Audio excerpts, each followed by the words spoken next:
You're listening to War for Idiots, a podcast by idiots for idiots. Okay, are you recording? I am recording. I'm letting all our Facebook followers know that we are going live. I love how you use the followers, like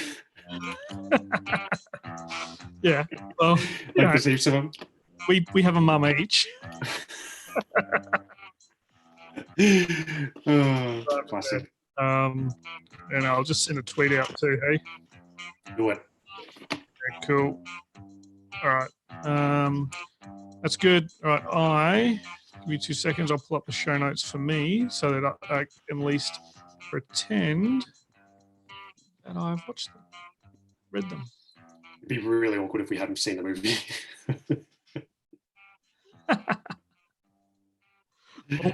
All right, let's start it. Ladies and gentlemen, boys and girls, podcast listeners all around the world, hello and welcome back to another episode of War for Idiots. WFI, Mick. We are back. And as always, we are your hosts. My name is Rich the Bucker. And I am Mick the Dummkopf. And we are indeed the idiots that you have been looking for. And today we're here to talk about the movie 1917. And just in case you were wondering, Bucker is Japanese for idiot and Dummkopf is German for idiot.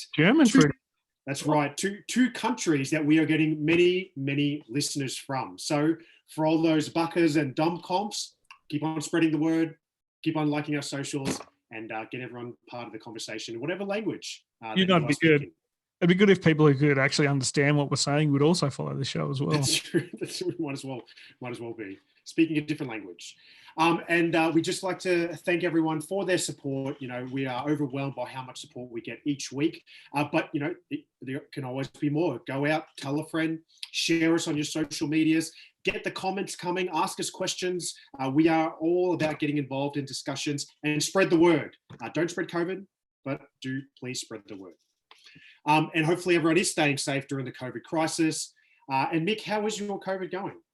Mate, my COVID is going flat out. Now, look, I'm not sure if my boss listens to this or not, but I doubt it. I was expecting isolation to be like, yeah, you know, our milestones and our goals might go lower, but we're busier than ever, man. Yeah. That's great. And partly our fault because now people who are like, oh, maybe I'll meet with you next time I'm in Canberra.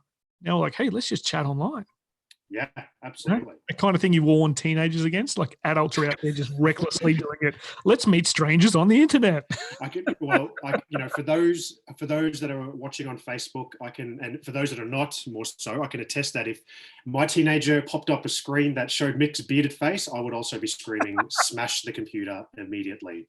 Mate, I don't have a problem with if that's the right action, if I pop up on any teenagers' camera. The fact that when I turn up on other people's screens and they're grown adults I'm trying to do business with and they still jump up and run screaming out of the room, that's a bit of a problem. It's a bit orcs. Now, look, we're really excited about talking about this movie, 1917. It's been a big build-up. We watched it this week. A lot of comments, a lot of different camps that we're going to really get into. But before we do, we just like to send some love to our sponsor for this evening's episode, and Good To Go Gear, G2G. G2G, man. Now, Good To Go Gear is an Australian veteran-owned business that has been supporting customers for over a decade. Whether it's military, camping, adventure, workwear, or first aid, they have a wide range that is ready to be shipped directly to you. All you have to do is check out the catalog at www.goodtogogear.com.au and get the best gear that is, as you said before, G2G. G2G. Yeah. And you know what I really, really like? That our sponsor is a company I've been using for years. That's right. That T-shirt, I believe, is a couple of years old. Yeah, it's 4 or 5 years old, easily 4 or 5 years old. It's still going. Yeah, and I'm not going to stand up because I'm not going to tell you how much I've grown since I bought it, but it actually fits nice. And I was just like, man, these things really, really last. So I don't know if that's a great business model because, you know, they need to sell lots of shirts, right? That's right. People's shirts aren't running They out. need to not sell things that last for 5 years. Yeah. So I'll tell you what, if this is the one that I used to wear with the old cam uniform, right? When I was in the service. So they've got a great line that you can wear with a uniform. This is my field shirt. And now, I mean, I should wash it soon, but you can tell, like, it's good. Good to go. Well, look, they offer a 30-day, 100% satisfaction guarantee, and they ship both to Australia and the USA. So what are you waiting for? Go and check out Good to Go gear. That's G2G gear that is truly good to go. And I've got to say, I'm wearing one of the newest shirts that you can get from Good to Go, long sleeve wicking shirt. I can't wait to do a workout in this. I did a workout today in the shirt that you're wearing, the brown undershirt. And it was fine. Not this actual shirt. Not the one that you're wearing right now. COVID safe. It would not be COVID safe. And we are 100% COVID compliant. Yeah, COVID compliant. That's sweet hashtag. All right. So let's get into this movie, 1917, directed by Sam Mendes. Mick, could you do us a favor and read the summary from IMDb, please? Yes, I can, because I have the show notes and I read the show notes like a good co-host. Now, whereabouts is it? April 6, 1917. As a regiment assembles to wage war deep in enemy territory, 2 soldiers are assigned to race against time and deliver a message that will stop 16,000 men, or 1,600 men, from walking straight into a deadly trap. Hey, I'm going to jump on IMDb and rewrite that. There's like so many errors in that. I'm sure they'll appreciate it. I'm going to say The Lord of the Rings on the Western Front. Hey, I've read a lot of reviews about this movie, and that did not come up. That's an interesting take. And from Wikipedia, they cover a bit of wider context.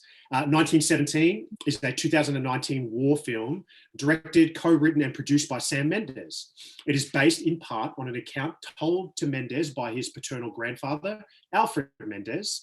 The film tells the story of 2 young British soldiers during the First World War, who are ordered to deliver a message calling off an attack doomed to fail soon after the German retreat to the Hindenburg Line during Operation Alberich in 1917. The message is especially important to one of the soldiers as his brother is taking part in the pending attack. So, Mick, 1917. Have you heard of this movie before we had to watch it? Well, before we got the pleasure of watching it this week and doing this review? Yeah, I do, and I've got a confession to make. If you say I haven't watched it, it's gonna kill me. It's gonna kill me. No. Confession? I watched it last night, actually. In fact, one of my kids, who's quite young, preschool, ladies and gents, walked in just before like a pretty gruesome scene. I was like, so I definitely nearly watched it last night because I nearly traumatized a preschooler. No, I don't watch war films. Oh, that's interesting. No, and we're gonna keep on going. Why? I just don't anymore. I don't often watch war films anymore. So a lot of people with our background, our history, will go to the cinema and watch a war film straight away. I generally don't. It'll take a lot for me to watch a war film. Generally, it'll take a co-host saying, "Hey, dude, this is what we're doing next week. Watch it, or I'm going to punch you in the face." Yeah. Films like War Machine, that's a bit different. But some of the other ones, that actiony type of war movie, just doesn't float my boat unless I know it's going to be character driven. Yeah. And I mean that's just a sign that I'm old, right? Well, look, it's a topic that we're going to get later in the episode, and it's the kind of question: what is the purpose of a war movie? Why do you? But I never watched it. Yeah, and I was much the same, mate. I've heard of this movie, and I never got an opportunity to watch it. I think everything was happening, pretty busy life. One thing that did stick out though, and the reason I'd heard so much about it is because on all my social feeds, especially on my Reddit, they did this. On Reddit? I'm harass you on Reddit. They did a lot of not expose, it's the wrong word. They did a lot of coverage on how Sam Mendes did these incredibly complex long shots that we're going to talk about tonight. So that's one thing I heard about this movie. I'm like, oh, okay. Well, I mean, there's obviously been a lot of stuff put into this movie. I might check it out. Hey, but I haven't put the show on Reddit more often. We probably should. But yeah, no. Besides that, I haven't, had the ability to watch it. So have heard about it mainly for the cinematography. Had no idea what the storyline was about, except obviously it was based in 1917. So let's roll straight into it. you turn on the movie, and before we do, rolling straight into it, excuse me, if you haven't seen the movie yet, that's fine. We're not going to give away anything that happens in the movie besides what you can sort of read in the blurbs before the movie starts. There is going to be a shift sometime in this episode, though. Where we will give you a spoiler alert. So if you haven't seen it, and Rich's promises aside, I'm probably gonna. You are most likely. I'm probably gonna do a spoiler alert. Yes. I'll try and make sure I do it after Rich has said spoiler alert. But if I do it beforehand, I'm an idiot. Yeah, well, that's confirmed. Okay, so this movie starts straight into it. It just opens up with April 6, 1917, and then just rolls straight into the movie. Like the audience is supposed to know the world's at war. Right.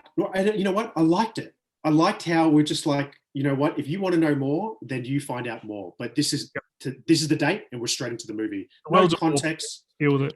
Yeah, because a lot of movies, you know, there's a big scroll and you got to read, okay, what's the context? What's happening? No, this is just like, hey, you're in it. Here we go. And you needed to establish your own context, which I think is a great start to a movie.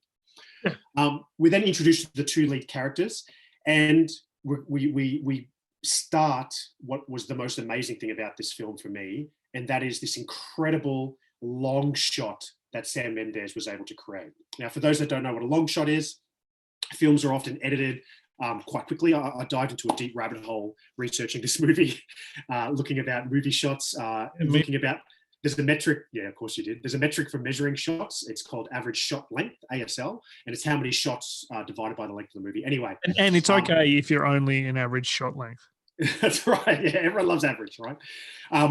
But this one, it starts from the text, and then you are just in this shot, and it just does not end throughout the entire movie. You feel like you're just continuously watching the camera for almost 2 hours go through it, and it's mind-blowing. So in the first one, just to quickly describe it, you meet our characters, they have some conversation, they're in a very quiet, peaceful area. I thought that, okay, this movie starts at their basic training or something like that. You know what I mean? I was like, oh, they're still in England. Yeah, exactly. Right. And then they enter a trench and they start walking. And as they're walking, they're talking, and they walk for quite a long time. And the camera's with them the whole time. And as you're following them with the camera, everything starts to change around them, you know. And I thought a lot about not Apocalypse Now. What's the book that we had to read that Apocalypse Now was based on? Heart of Darkness. Oh, man. Heart of Darkness, Joseph Conrad, right? I thought about going down the river, you know, going into madness. And it was just, the further that they went, they descended, and it just got worse and worse and worse. And that continues throughout the whole movie. The cinematography of creating those long shots, I have to say, just absolutely blew my mind. The story never stops. Quick segue. You mentioned Heart of Darkness. The guy who plays the lieutenant that gives them the flare gun. Yep. He is playing the main character in a production of Heart of Darkness. I'm not sure if it's a TV series or being released this year. Great segue. You didn't even know it, and you're advertising. BBC paying some money. BBC. Right. But you're right. It's an incredible way of telling the story, the long shot, because it's got you the whole time, right? You got to think Black Hawk Down. An amazing movie. I love it. And that's a lot of shots. You know what I mean? It's left, right, up, down, action, action, action, action. And they're controlling the pace by how many shots they're using. This movie does something absolutely different. This movie controls the pace by using the single shot only. So you are going along with what the story wants you to do at the pace that he wants you to do, which is very much a Hitchcock approach to it. I remember studying Hitchcock when we were together. Hitchcock quite. I was a bit obsessed, but I really enjoyed it. Right, man. I studied Kevin Costner and Robert Redford. I think you got the better end of the deal. Well, two things, in my opinion, happen with these long shots, right? The first thing is you are deeply involved with what's happening. Well, I mean, you know, if you're watching it on a plane or you're kind of ignoring it, I don't think you're going to be there. But I had my headphones on. It was loud. I was so deeply involved, and I felt like I was there walking the trenches with these individuals, right? And then when he's controlling the pace, it's slow. You're noticing things. You're seeing things. It's very subtle. But when it changes and something happens, it is striking, you know, and it is just something just so just slaps you in the face, which is just a really, really powerful way to do cinema, and a very powerful way that this movie did it. So you're saying he uses monotony to make the slightest... Yeah, he gets you so bored that when it's finally interesting, you're shocked. Hey, look, they're walking. No, but it's good. It's good music. The single shot tape really resonates with me, quite obviously, but I really think it is what has been polarizing about this movie. okay? Because when I was reading about it, I loved the cinematography. I loved what had to go into it. I read about how they had to build these ginormous scenes because some of the scenes went for kilometers. They had to do months of rehearsals. Normal rehearsals for movies, you rehearse the morning of and then you shoot in the afternoon. This is months of rehearsals because everything has to run, and the detail of planning, because it was a single shot. Every day the weather had to look the same. So when it was raining, it was incredible. But I think a lot of that, some people are like, where's my action? You know what I mean? It's like, hey, I see your art, but I came here with popcorn. Yeah, where's the action? So look, I think it was amazing. I think Mendes wanted you to feel that you were in the scene with the actors. I think it was powerful. But I think that's been one of the main reasons that there's been a lot of polarity with regards to what did people think about this movie? Did they like it? Didn't they like it? What did you think? Yeah, mate. Look, I loved it. I thought it was. Now, when I say I loved it, I love how it was. The cinematography is absolutely amazing. And in fact, it reminds me of Dances with Wolves from what I studied. No, it doesn't. Kevin Costner. He was. He was. You were going somewhere, Kevin.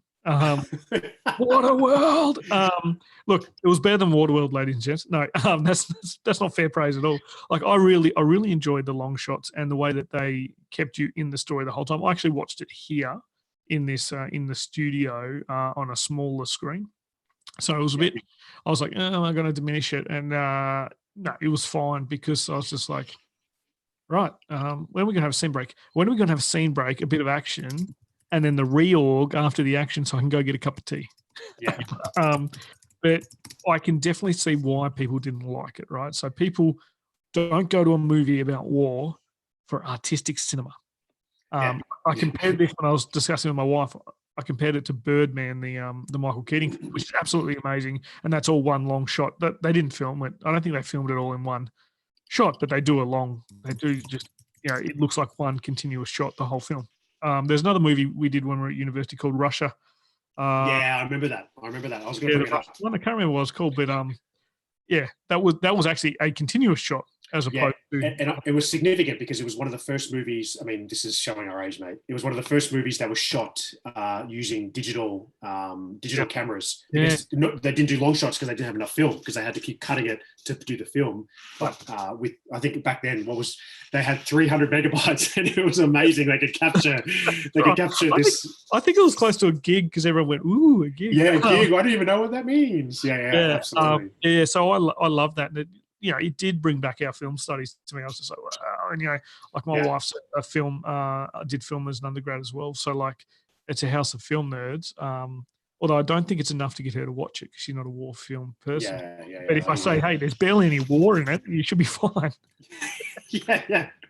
Well, look, some background about this movie. Okay, so it was released not long ago, December last year through to January this year, and directed by Sam Mendes. He's an English director. Now, speaking of Blast from the Past, he made his directorial debut, American Beauty, 1999. Do you remember that movie? Oh, yeah, man. Yeah, I love that film. So it was his first movie he directed, and he won an Academy Award for Best Director for that movie, which I remember again, when we were at uni together, I was absolutely obsessed with that movie.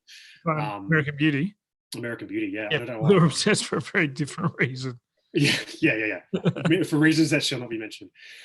He also did Jarhead. He's done a stack of movies. I just picked the couple of ones. He did Jarhead 2003, and then he probably got launched into the stratosphere because he did back-to-back James Bond movies. So he was the director of Skyfall in 2012, and then Spectre in 2013. Have you seen Spectre?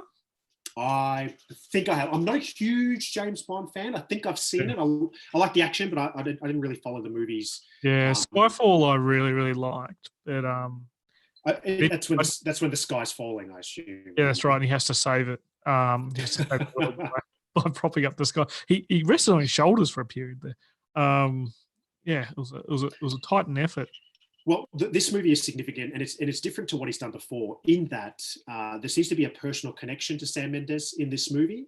Yeah. And it's not a spoiler, it's out there. It doesn't ruin the movie, but at the end of the movie, you are told that this movie was inspired by the stories told to him by his granddad.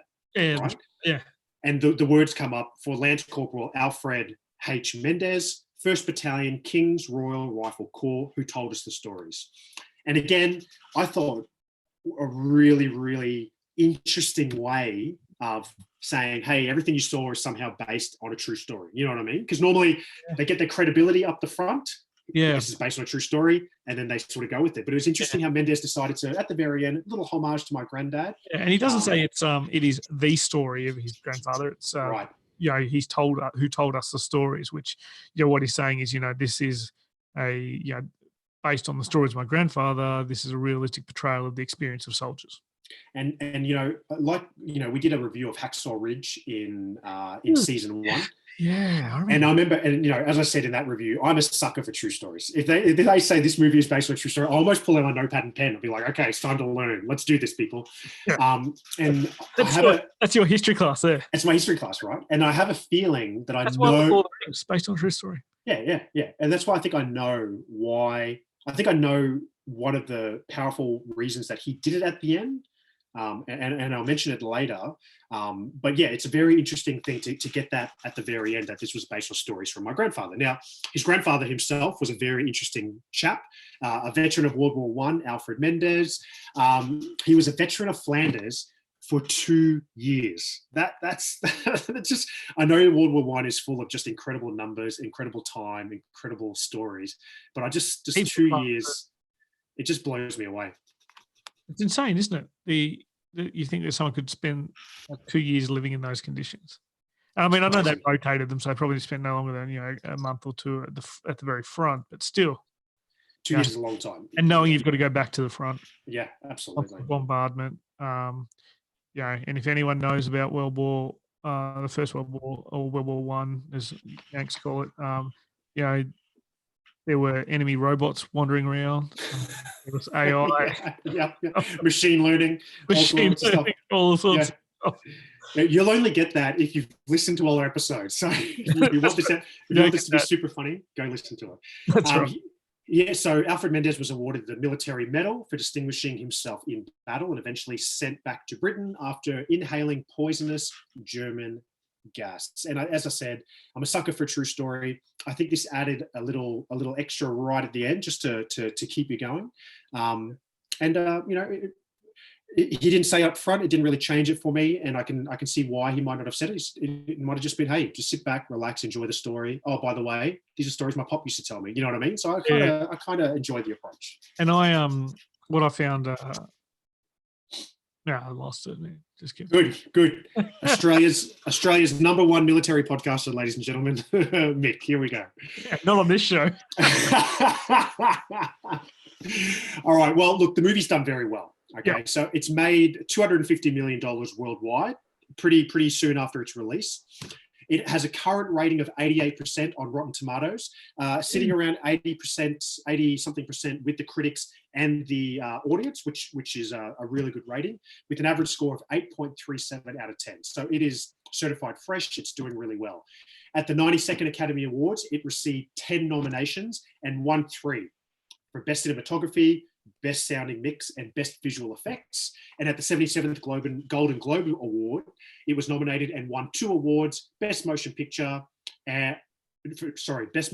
Drama, and also the Best Actor. So look, it is done really well for a movie compared to a lot of war movies that come out and flop. But it's interesting how polarizing it really is on the internet. And you can find articles that just are blown away by it. You can find articles that just really don't like it whatsoever.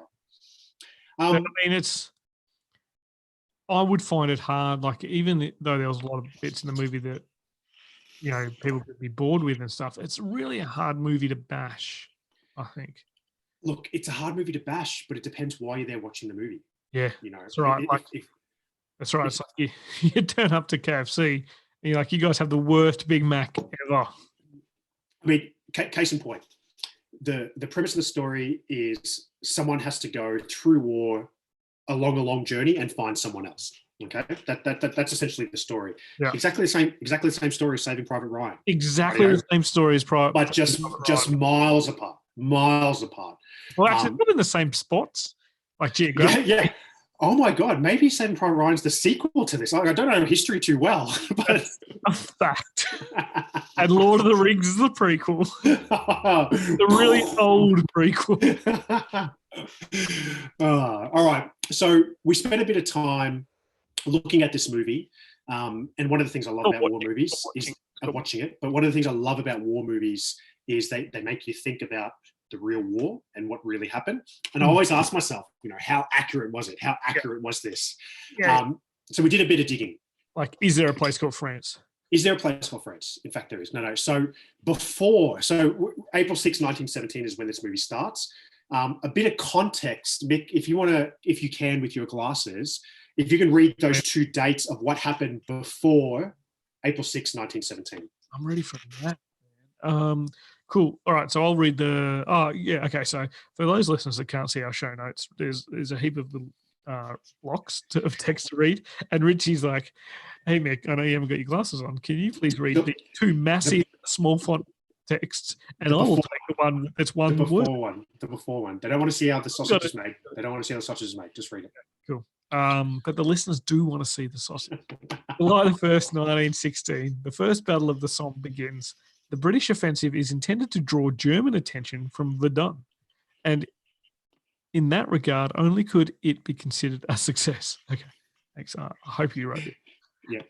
Is this one of your essays? No, it's not. No, it's not. Killed in action on July the 1st marks the single bloodiest day in the history of the British Army. By the time the Somme campaign ground to a halt some 4.5 months later, the combined casualties of both sides topped 1 million. Now let's go to March 15th. Do you want me to do that? Yeah, go for it. March 15th, 1917. Tsar Nicholas II abdicates the throne after a week of riots in the Russian capital of St. Petersburg. The Russian Revolution saw the overthrow of the Romanov dynasty and, ultimately, the rise to power of Vladimir Lenin and the Bolsheviks. So, some really interesting things happened before this date in World War One. Yeah, like one's relevant, and the other one's in Russia. Well, both relevant. And we are not World War One experts. I feel almost a bit embarrassed talking about World War One history because we know so many experts in World War One. You know what I mean? I am. You were there, obviously. But I call it the First World War, and that makes me an expert. But the context of where they're fighting in this piece of land is pretty important. You know what I mean? We talk about the Battle of the Somme, but essentially what we find is prior to this date, we have this infamous way of World War One, the way it's fought. This crazy attritional war that people sort of look back on World War One and frown upon. And in fact, many people at the start of World War Two looked back on and said, "We don't want to have that again. We know what that felt like." Yeah, eat it, hold my beer. Exactly, and many sort of things were happening. We had the way they were going to fight the war was agreed upon. They were going to attack the Central Powers simultaneously from the east, from the west, and from the south. And this is, the underpinning of how the Battle of the Somme sort of started. You had Russia attacking from the west. The west. If you're Germany, the west, it's confusing. It depends on who's east and who's west. No, east is always east and west is always west.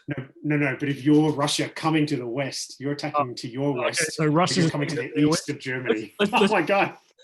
Let's put the compass over the top of Germany and say the Russians are attacking from the east. From the east. The Allies attacking from the west. Yeah, and they also have people That's attacking the Western Front. People attacking from the south. Oh, no, you did this for South. South's this. Whatever. So that was some of the context. And as we said, the Somme is some of the bloodiest fighting that will be seen in World War One, especially in Verdun. If you wanted to listen to an amazing podcast on World War One, I highly recommend Dan Carlin's podcast on World War One. It's extremely long, and he talks a lot about Verdun. I'm sitting right here, man. And it's fantastic. It goes for hours, and it's really, really insightful. And there's no doubt a bunch of whole other books that you can read about it as well. But like Hugh Strachan. Yeah. I'm sure he's listening. He's drawn. If he ever finishes his history of World War One, he's still only got the first volume out, I think. And Churchill's account is so amazing. You get to explore this amazing prose that Churchill was able to create about this whole war as well. There's certainly no no sort of self-interest in any of Churchill's writing. So you should be fine. There's also quite a few episodes on the Dead Prussian podcast. There you go. Good once. plug. Good plug. Now, another interesting point. Mate, someone's got to bloody plug it, because you're sending people off to my other competition. And me and Dan Carlin are like this close. So he's killing me. Another interesting point is the Bolsheviks and the rise of Lenin in Russia. Very, very interesting. Something that's worth. I'm a bit of a fan of politics, especially the different types of politics that exist around and governments that exist around the world. The Bolsheviks, the rise of Lenin, the planting of Lenin in Russia by Germany to cause upheaval and unrest, so that the Germans' Eastern Front, there you go, potentially collapses, which eventually we see the revolution does cause it to collapse. So it's really interesting things that led to this point of view. And interestingly, what we'll see is that Britain, who was under a lot of pressure at the moment, not as much pressure as France, but a lot of pressure, they're really worried throughout this war that potentially they may also collapse in some sort of way that they saw Russia collapse. Would it be a Lenin style? Probably not, but it's something that the world is seeing, seeing, wow, this individual has gone there. The rise of the Bolsheviks, the collapse of a state is really significant. So some pre-context. I will read, interestingly, what happens on April 6, 1917. So on April 6, 1917, the day that this movie is placed upon, in real time, the United States declares war on Germany. In his address to Congress 4 days earlier, US President Woodrow Wilson had cited Germany's practice of unrestricted submarine warfare and the Zimmermann telegram as key reasons behind the abandonment of his long-standing policy of neutrality. Yeah. So America entering the war, super significant. Yeah, and for those people who don't know what the Zimmermann telegram is, it was a secret cable between Germany and Mexico proposing a secret alliance between Germany and Mexico. Yep. It seems like a strange thing these days, but for those who know their American history, things between the US and Mexico haven't always been hunky-dory. What? A place called Texas and New Mexico. And so that's what that telegram's about. Well, the entrance of America into the war, which I found, I don't remember dates off the top of my head. When I was looking at this, I was like, oh wow, April 6th. What a strange coincidence. That's the exact day that America enters the war. It's an American. It's an American director, mate. He had to get some. No, British. He's a British director. Is he? Director. Yeah. I thought you said he was American at the start. Of course. No. Yeah, no, he's British. But you already need. That's. I thought that was the third person. Yeah. Look, America entering this war is significant because, interestingly, it's the first time the war is carried on. Thank you very much. The war has gone on for a while, but it's the first time in the war that the Entente, which is a word that I love, right? The Entente, the Allies are no longer thinking just about space, but they now are starting to think about time. They know that with the superpower of America, that were isolating themselves prior to this, maintaining neutral American industrial power, that they are going to win this war. But now it's just a matter of time.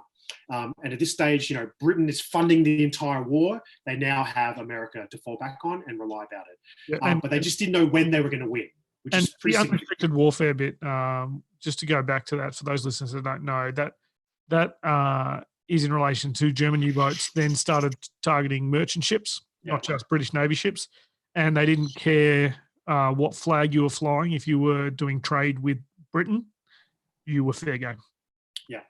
Yeah. And so, US was neutral really at that stage, but you sink a few bankers, you're gonna piss off. Make people angry. And then, of course, after this date, what happens? Well, this is more tactical, and it's pretty boring in my opinion. But we see the first large-scale use of tanks in combat. I don't think people really care about those things too much, and certainly none of our listeners are interested in armored warfare. And I don't really think armored warfare changes warfare too much into the future. I don't think it's relevant these days. I don't think it's relevant. No. When I saw a tank in the movie, I got pretty excited. I remember writing down. I was like, are tanks being used yet? Did Yeah, this really I checked. happen? I was like, wait a minute. When was Canberra? When was tanks used? Yeah.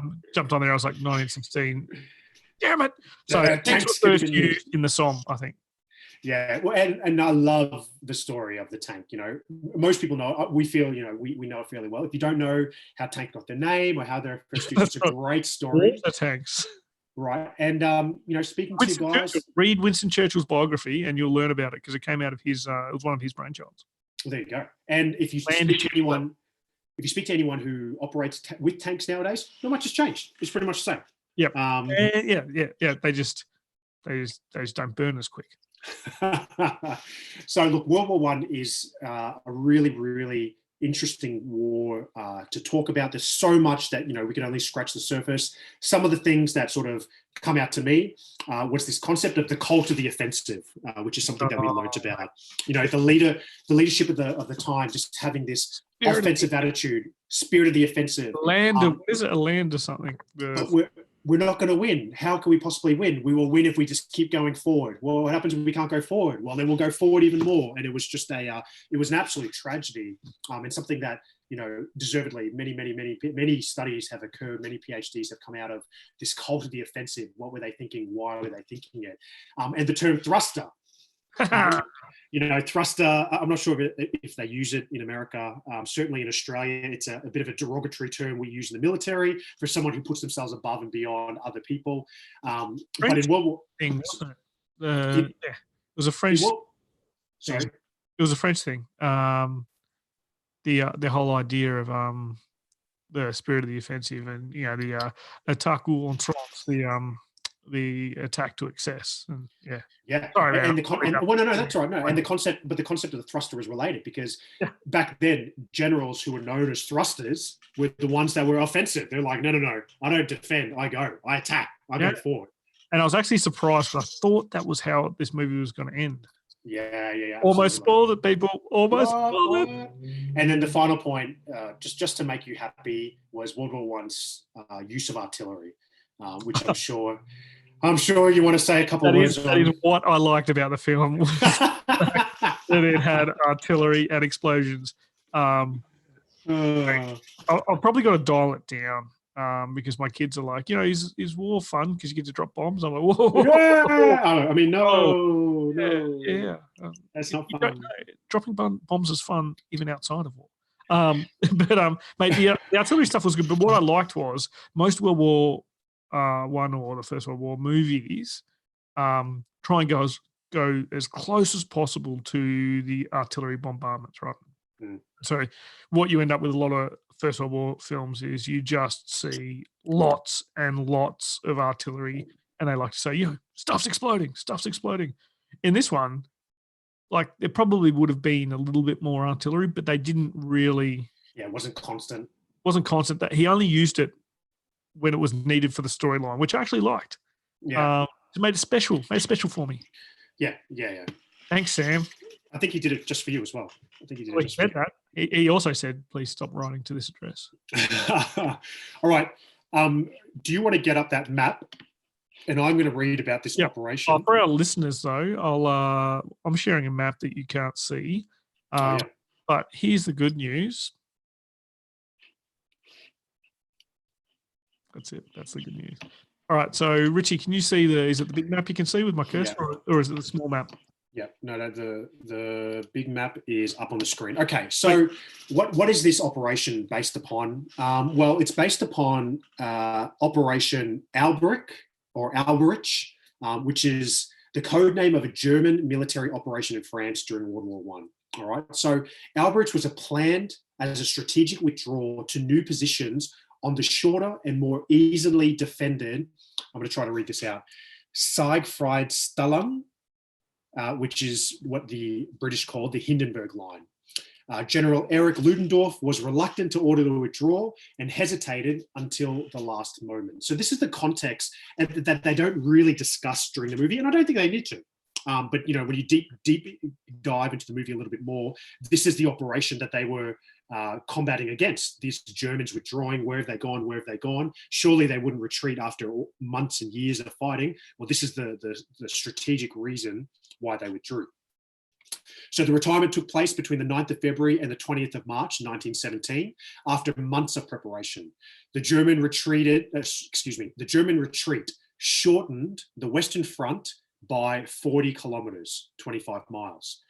The retirement shortened some salients, which I'll skip over, but most importantly, it provided 13 or 14 extra divisions for the German strategic reserve being assembled to defend against the multiple offenses that were then to occur. So, it's a very interesting operation in itself. It's not an operation like Market Garden, where you're kind of like, hey, cool, lots of parachutes, et cetera, et cetera. But it's one that is pretty significant that the Germans were able to do, and what this movie was all wrapped around. Were you aware of this one before?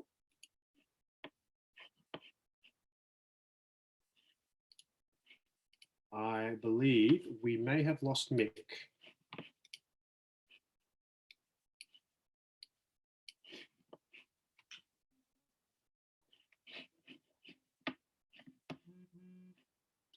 Okay, so sorry about that, ladies and gents. We just had some technical difficulties. Mick just texted me saying he's lost connectivity, but he'll come back soon. But that's fine, because as you all know, I can just keep on talking about myself. So look, to wrap up, what about this movie? So the movie itself, what do I like about the movie? Well, the thing that I really enjoyed about this movie is it tells a simple story about a soldier's lot in World War One. You really feel part of the story. It's not always fun. It wasn't always a fun movie. It wasn't always completely exciting. Hey, Mick, you back? I'm back. Yeah. Hey, the thing about this lost comms procedure is that. Oh wait, I've got that. That's you. You can hear. Is that you can just keep talking and recording. So yeah. So, mate, I didn't hear what you said. We lost the map, but no worries. No worries. Everyone just heard me awkwardly silence when I didn't know what to do. I'm like, no, I was watching on my iPad. It was Mix the producer. What do I do? Yeah, I'm going to just click record on a couple of things now, but the good news is we're still going. So keep talking. All right. So look, I was just saying, I'm just going through what I like about the movie. So the movie is not always fun. It's not always completely exciting, but I feel like they really captured the detail well. I personally felt that I've learned more and was able to visualize through sight and sound what the Western Front might have looked like. And there are other movies out there that do that as well. And this one did it in its own style, in its own way, using those amazing long short shots. Yeah, long shots. The second thing I liked was the cinematography. We talked about it. The visuals were absolutely amazing. They built up so much anticipation. They suited this movie. But I have a feeling that they likely came at a cost, which is what we'll cover in a little bit of time. And another thing was that you really felt part of this journey. The story about these two soldiers that have to travel, a long way. It's a very simple story. Hey, you two, get over there and tell them not to attack. And that's it. There's no twists. There's no deep character development. There's no plot twist. It's a very simple story. But it doesn't matter that it's so simple because it's a journey that you are a part of. And if you think about that, if they're able to keep you there just with the simple story because you are a part of it, you are running behind them, I think it was amazing. Are we at spoiler alert time yet or not? Say again? Are we at spoiler alert time yet? No, not yet. Okay. But I actually got tired. You watch these dudes run and move and just do so much. It's exhausting. It's exhausting. It is. Yeah. I mean, besides the cinema, Mick, is there anything else you liked about this movie? Well, I guess I'm on now, mate. Yeah, look, I love the cinematography. I love some of the scenes. I love some of the action sequences. The few that there were.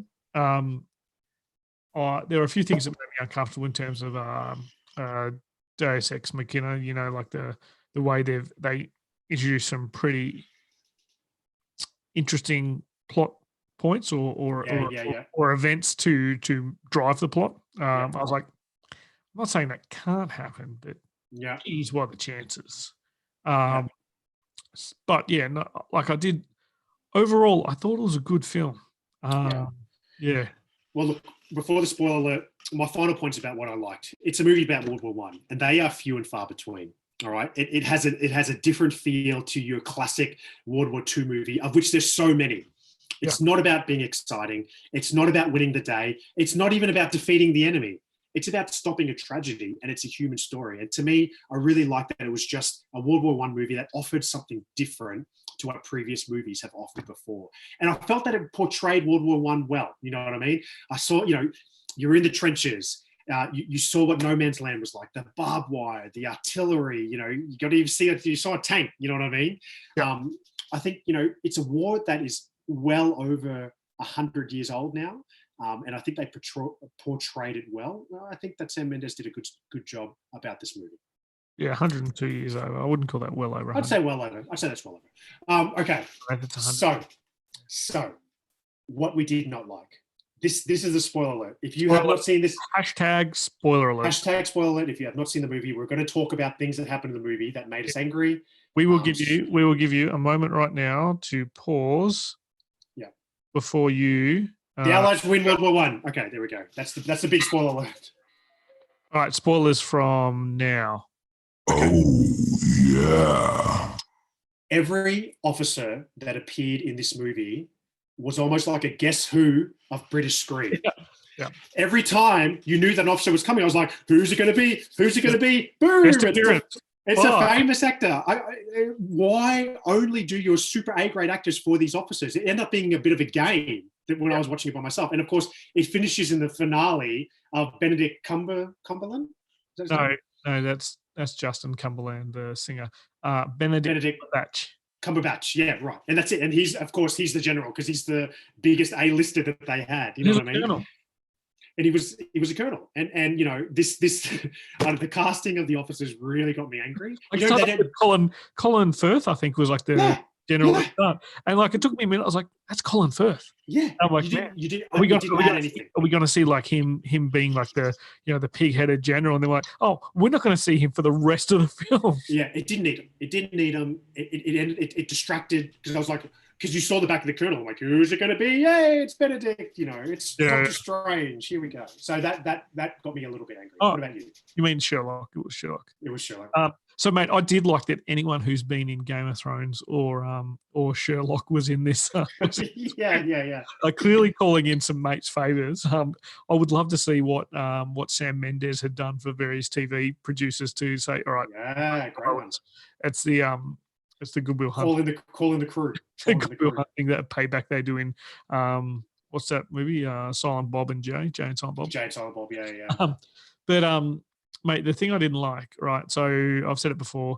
This is basically Lord of the Rings on the Western Front. So if you think of the character of Blake, who's played by Tommen from Game of Thrones, and just like Tommen in Game of Thrones, he dies. All right.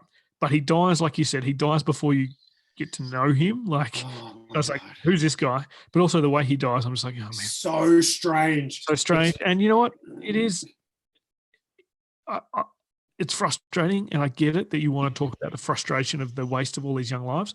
Got it. There's a different way to do it than the way that was done. I just didn't like the way they did it. But also, before that point, I was like, oh, this is clear. So he's Frodo.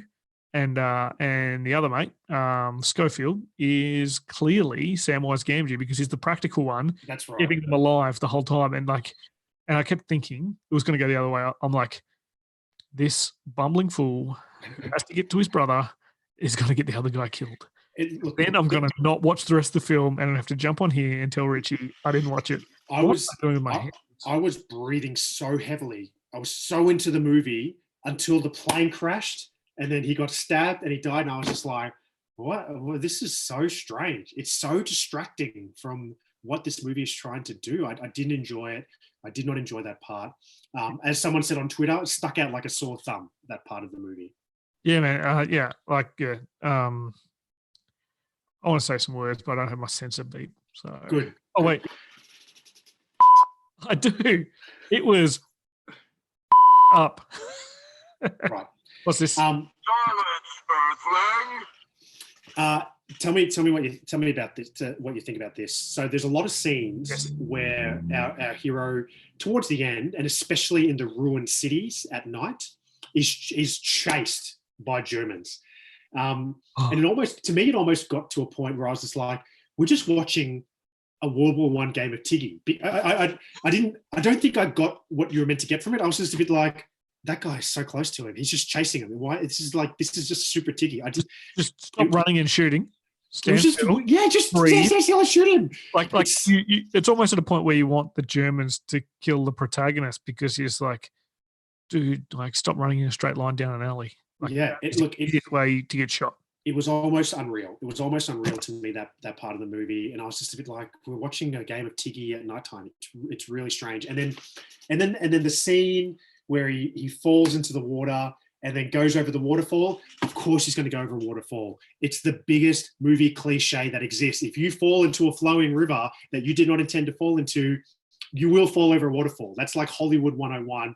And when they did it, I was just like, no, why? Why did you do a waterfall in here?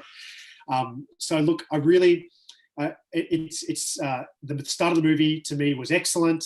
And then it sort of dipped at the plane crash and it was stayed down and then it stayed there onto the waterfall. But after the waterfall, it came back up and then just ended with one of the most amazing scenes, I think, in cinematography, which is the coming out of the trenches, the assault and all that sort of stuff. So look, a lot of things I didn't like about the movie. And I have a feeling a lot of the plot issues that we have are the costs of the cinematography. I think the deep investment in maintaining the single shot, the deep production value, the deep rehearsals, all that sort of stuff to make something look this good. Stay deep one more time. I'm sorry. Deep. Oh, yeah. Fair. It's been a long time since we've had a deep lead in like that. That's right. But I think it came at a cost. And I think the cost was the storyline had some holes in it, which were not really enjoyable. So, Mick, I'm going to ask you what you give this movie out of 5. Yeah. Put you on the spot. I'll let you think about it, and I'll give you my score. I'll give it 3 stars out of 5.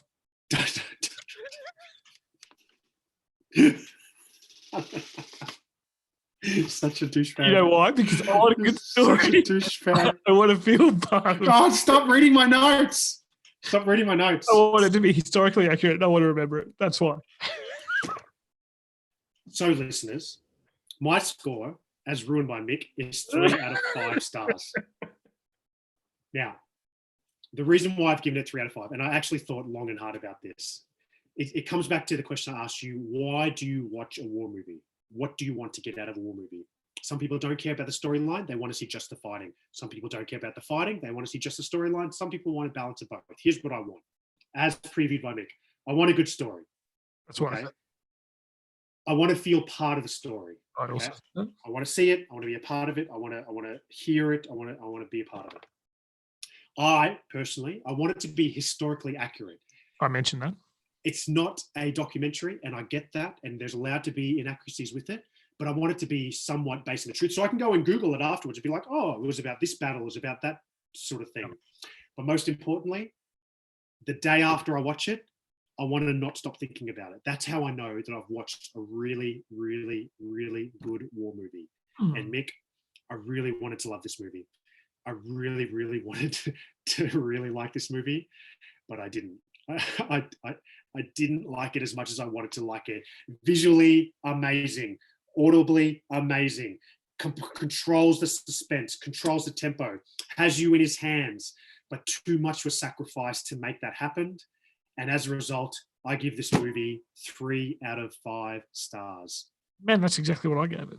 I hate you so much. I give you 0 stars. I'll give you some honest feedback. I would give it about 3 out of 5 stars, and I actually decided that now after hearing your explanation, because at the end of it, I came out of it and I'm like, wow, that movie was really good. So I wouldn't watch it again. Would you watch it again? I didn't remember I'd watched it today. Right. I would watch Saving Private Ryan. I've seen it so many times. I'd watch Saving Private Ryan right now. I would watch Black Hawk Down right now. I'd watch Fury right now. I've seen this. I've watched it once. I'm good. Yep. It's a bit like Inglourious Basterds. Like, I watched it the first time. I was like, man, I'm going to watch this movie so many times. I've never seen it again. Oh, really? I've watched it so many times. I love that movie. Really? The things I like in it's like Brad Pitt's character's cool. Yeah, I love Brad Pitt. Sure, so cool. Actually, Maybe I will watch that one again. I'll definitely watch that again before I watch this again. He's Hey, so let's, dreamy. let's wrap it up. All right, man. So look, I want to finish the show by talking about how much I enjoyed the genre of military movies as a military professional, but just in general. It's a great way to get a piece of history or to get a story and to get you to think about it. It opens your eyes to a world that you can get lost within. And in this case, 1917, World War I, trenches, trench warfare, Western Front. I really enjoyed the movie. Okay. I didn't love the movie, but I enjoyed the experience. So I would say to you, do yourself a favor. If you haven't seen this movie, watch this movie, Google some of the stuff, get into it, last night. Learn about World War I. But I don't think there'll be too many people going back to watch it again because I don't think it has much rewatchable value, although visually spectacular. Mick, final thoughts on 1917? It was a good year. Well, that's it. Ladies and gents, I hope you have enjoyed this episode and our take on the movie 1917. Why don't you talk about some of our socials, buddy? Because I don't like our listeners, but I'll do it anyway. Okay, so jump on Facebook, search for War for Idiots. Jump on Facebook, like us, like our sponsors, love us, tell your friends about us, and say hello to your mum. Follow our individual Twitter pages. Okay, we do have a group page that Richie and I share the responsibility from tweeting from that one, so you can probably tell who is who. We might have to start signing them off with an M and an R. It is. What would the M mean? Oh, I get it for our names. Got it. And I'm the dumb one. At War numeral 4 Idiots is where you can find us on Twitter. And then you can find Richie at Richie_T. And you can find myself at Mick_Cook. Jump on, have an argument with us. Tell us why we are wrong about 1917, the movie. Look, leave a review, share the episode, keep the support coming, support us because we love doing this and we want to keep on doing it. But we need you. And we need your support. So until next time, this is Rich. And this is Mick. And remember that we may be idiots, but so are you. War for Idiots is a TDP production.